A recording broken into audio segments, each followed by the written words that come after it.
మల్కాజ్గిరి పరిసర ప్రాంతాల నుంచి కాలనీవాసులు భారీ సంఖ్యలో హాజరై కార్యక్రమాన్ని విజయవంతం చేశారు. ఈ సందర్భంగా కార్యక్రమంలో పాల్గొన్న వక్తలు మాట్లాడుతూ హిందువులందరూ ఐక్యంగా ఉండాలని, రాబోయే కాలంలో జరిగే హిందూ వ్యతిరేక కార్యక్రమాలను సమిష్టిగా అడ్డుకోవాలని పిలుపునిచ్చారు. అలాగే భారతీయ సంస్కృతి, సంప్రదాయాలు మరియు ఆచారాలను పరిరక్షించడం ప్రతి హిందూ బాధ్యతని పేర్కొన్నారు. యువత ధర్మం, దేశం మరియు సంస్కృతి పరిరక్షణలో ముందుండాలని సూచించారు. హిందూ బంధువులందరికీ పేరు పేరున నమస్కారాలు. ప్రాంతాల్లో చేసుకుంటున్నాం. ప్రపంచం అంతా భారతదేశం. ఎందుకంటే నాకు సంఘ పనుల దృష్ట్యా నేనే తక్కువ పోతా, కానీ వాళ్ళు ఇద్దరు మాత్రం ప్రతిరోజు వాళ్ళు అటెండ్. ఆ చిన్నారులకు ఒక్కసారి మనం అందరూ కూడా కార్యక్రమం ఉంటుంది. దాని తర్వాత మనం అనుకున్నటువంటి కార్యక్రమం ప్రారంభమవుతుంది.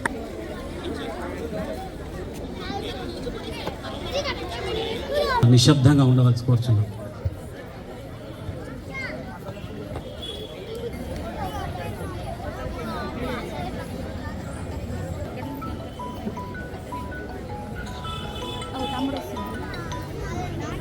హలో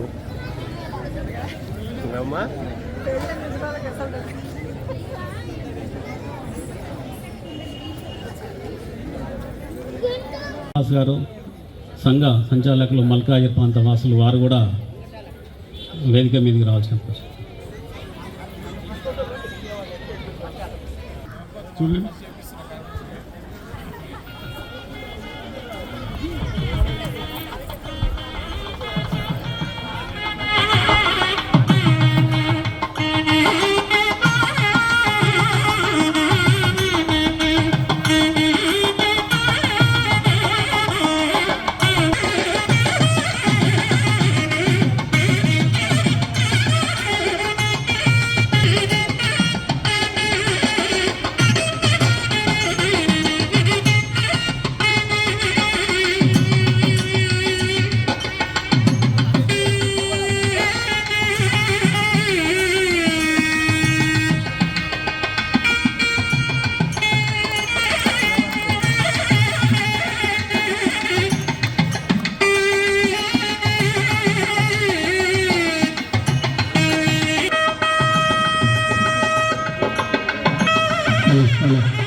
దీపం జ్యోతి పరబ్రహ్మం జీపం జ్యోతి పరాయణం దీపేన హరతే రూపం సంధ్యాదీపం సరస్వతి.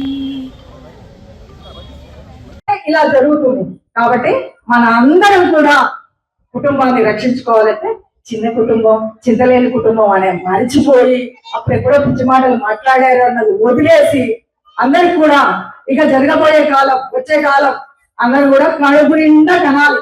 మా సూత్రం అయితే ఉంది, కనీసం నలుగురిని కంటే మనం సచ్చిన రోజు నలుగురు 4 వైపులు పట్టుకుని వెళ్తాడు.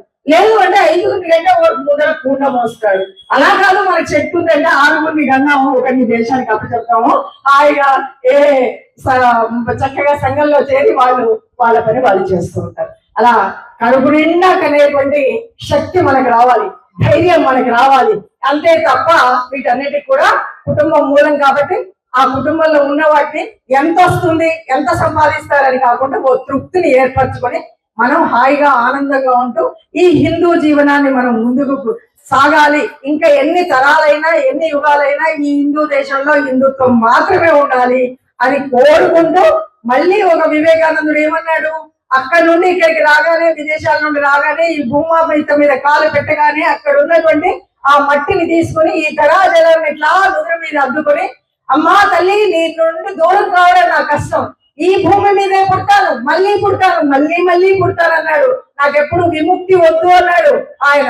ఈవెన్ సంత రవిదాస్ కూడా అదే అన్నాడు, అయ్యా నేను చచ్చిపోయిన తర్వాత ఇక్కడ కాకుండా వేరే చోట నాకు నాశనం చేయండి అన్నాడు. ఎందుకో తెలుసా, కాశీలో పుట్టి కాశీలో పెరిగిన ఆయన నాకు కాశీలో వద్దు అన్నాడు.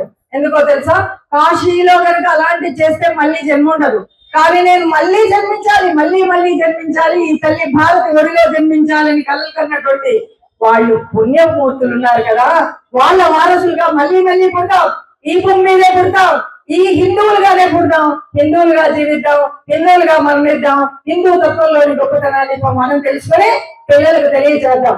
ఇలా చేయడమే మన ముఖ్య ఉద్దేశం. నిజంగా ఈ 5 అంశాలను ఎందుకు చెప్పారు అంటే, ఈ 5 అంశాలు కూడా ఈ రోజు ఒక్కరోజు చెప్తే మనం 500 సంవత్సరాలు హిందువులుగా ఉండిపోం. ఈ రోజు అందరికీ తెలిసిన విషయమే, అవునన్నా కాదన్నా మన హిందువులు మాత్రమే కుంభకర్ణ నిద్రలో ఉన్నారు. ఆ కుంభకర్ణ నిద్ర వదలాలి అంటే కాస్త ముఖం మీద నీళ్లు కొట్టి లేపడము అన్నమాట, దానికి పునాది.